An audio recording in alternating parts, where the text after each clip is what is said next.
सिंधी अकादमी दिल्ली पारां गुज़िरियल 21 जनवरी ते दिल्लीअ जी विधानसभा जे अंगण में शहीद हेमू कालाणी जे शहीदी ॾींहं ते हिकु श्रद्धांजलि सभा जो आयोजन कयो वियो। हिन श्रद्धांजलि सभा जा मुख्य महिमान दिल्ली विधानसभा जा स्पीकर मानवारा रामनिवास गोयल हुआ ऐं प्रोग्राम जी सदारत अकादमीअ जे वाइस चेयरमैन सुरेश खत्री कई। पंहिंजे सदारती भाषण में वाइस चेयरमैन सुरेश खत्री तफ़सील सां हेमू कालाणीअ जे जीवन जे अलॻि अलॻि पहलुनि ते रोशनी विधी।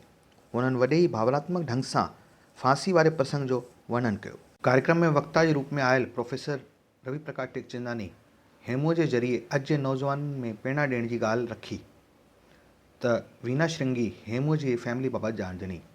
समाज सेवी महेश राजानी पंहिंजी तकरीर में दिल्ली सरकार ऐं विधानसभा स्पीकर रामनिवास गोयल जी जो विशेष रूप सां थोरियो मञियो ऐं चयो त हुननि जी वजह सां ही अॼु हेमू जे चित्र खे दिल्ली विधानसभा में जॻह मिली आहे। आख़िर में मुख्य महिमान स्पीकर साहब मानवारे रामनिवास गोयल पंहिंजी तकरीर में चयो त शहीद सिर्फ़ हिकु समाज जो कोन हूंदो आहे। शहीद हेमू त पंहिंजी भारत माता जे लाइ कुर्बानी ॾिनी ऐं असां अॼु हुन जे हिन जज़्बे खे सॼे समाज ताईं पुॼाइण लाइ आया आहियूं। इहो असांजो वरिसो आहे जंहिंसां असां पंहिंजे ॿारनि खे पंहिंजी नई टहीअ खे जोड़े सघूं था।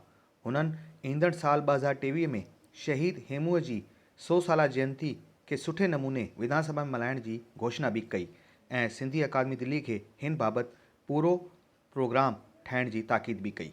गॾोगॾु हुननि चयो त सॼे समाज खे हेमूअ जे बारे में ॼाण ॾियण जे लाइ हिकु बुकलेट बि सिंधी अकादमी खे छापणु खपे। हिन खां पोइ सभिनी मिली करे शहीद हेमू जी तस्वीर मथां गुल चाढ़िया। कोरोना जे नियम खे मञदे हिन पूरे कार्यक्रम में आयोजकनि जे अलावा सिर्फ़ 20 माण्हू ही शामिल थिया। दिल में हमेशा शान रहे देश जी लगन, दिल में हमेशा शान रहे देश जी लगन।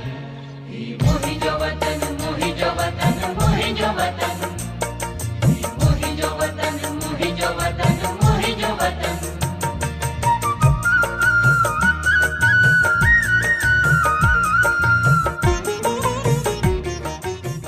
शहीद हेमू कालाणी जे बलिदान ॾींहं ते सिंधी अकादमी दिल्ली जे वाइस चेयरमैन सुरेश खत्री पंहिंजो संदेश ॾींदे चयो त अॼु 21 जनवरी जो असां दिल्ली विधानसभा जे ऐतिहासिक भवन में बीठा हूँ। हिकु असांजे जहिड़ा वीर शहीद हेमू कालाणी जो अॼु शहीदी दिवस आहे, हुन जी श्रद्धांजलि सभा जे लाइ अॼु दिल्ली सरकार दिल्ली सिंधी अकादमी हिकु श्रद्धांजलि सभा हुननि खे यादि करण जे लाइ रखी। ऐं असांजे सिंधी समाज जे लाइ गर्व जी ॻाल्हि आहे कि असांजे सिंधी समाज में सिंध जो हिकु वीर सपूत जंहिं भारत खे आज़ादु करायो, भारत जी आज़ादी जे लाइ पंहिंजे प्राणनि जी आहुति ॾिनी, फांसी ते चढ़ी विया ऐं इलाही वॾा मतिलबु बलिदान केवल 19 वर्ष जी आयु में उन्हनि देश जे लाइ पंहिंजे जीवन खे समर्पित कयो। जंहिंखे यादि करण जे लाइ अॼु श्रद्धांजलि सभा दिल्ली सिंधी अकेडमी दिल्ली सरकार में भवन में थी आहे।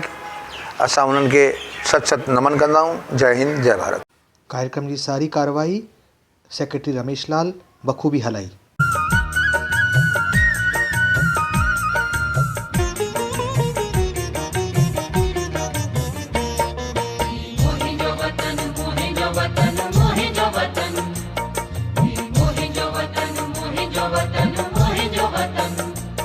मिसरी अखा मिठे